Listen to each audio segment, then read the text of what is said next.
अस्सलाम वालेकुम। आज मैं आपके लिए लाई हूँ ईद स्पेशल में पेशावरी नमकीन गोश्त बनाने की रेसिपी। ये इतनी सिंपल और आसान है कि जिसको घर में कुकिंग नहीं भी आती वो भी आसानी के साथ बनाकर तैयार कर लें। और खाने में तो इतनी टेस्टी बनती है कि अगर आप 4 से 5 किलो गोश्त का इसको बनाएंगे तो एक ही दिन में ये ख़त्म हो जाएगी। तो चलिए इसको बनाना शुरू करते हैं। तो यहाँ पर बीफ मैंने लिया है बोनलेस 1 किलो। सबसे पहले हम इसको कढ़ाई में, हांडी में या फिर आप प्रेशर कुकर में बना सकते हैं। तो हम हांडी में इस तरह से डाल देंगे तमाम बीफ। इस तरह से ये डालने के बाद हम इसके अंदर एक मीडियम साइज़ का डाल देंगे प्याज बारीक काट कर। 4 से 5 बड़े वाले लहसुन के जवे हैं। इसके साथ ही हम इसके अंदर डाल देंगे तकरीबन 2.5 गिलास पानी। अगर आप प्रेशर कुकर में बना रहे हैं तो आपने पानी इसके अंदर हाफ़ डालना है। टेस्ट के हिसाब से 1 चम्मच डाल देंगे नमक। इस तरह से नमक डालने के बाद इसको मिक्स करेंगे और इसको हम मीडियम आंच पर पकने के लिए रख देंगे।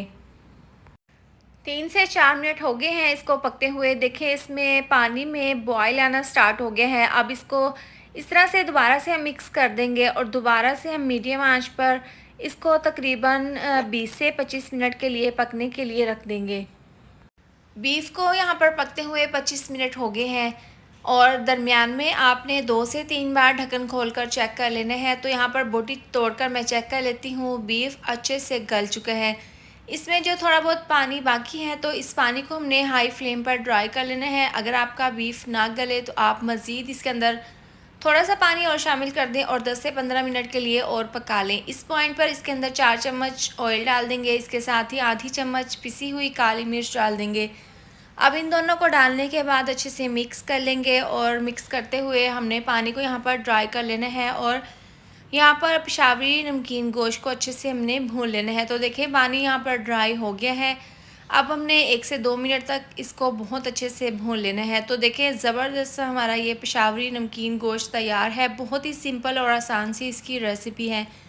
अब इसको हम गर्मा गर्म प्लेट में सर्व कर लेंगे। इस तरह से ये प्लेट में डालने के बाद इसको मज़ीद फ्लेवरफुल और चटपटा बनाने के लिए इसके ऊपर हम चाट मसाला छिड़क देंगे, साथ में छिड़क देंगे बारीक कटी हुई सब्ज़ मिर्चें और लेमन का रस।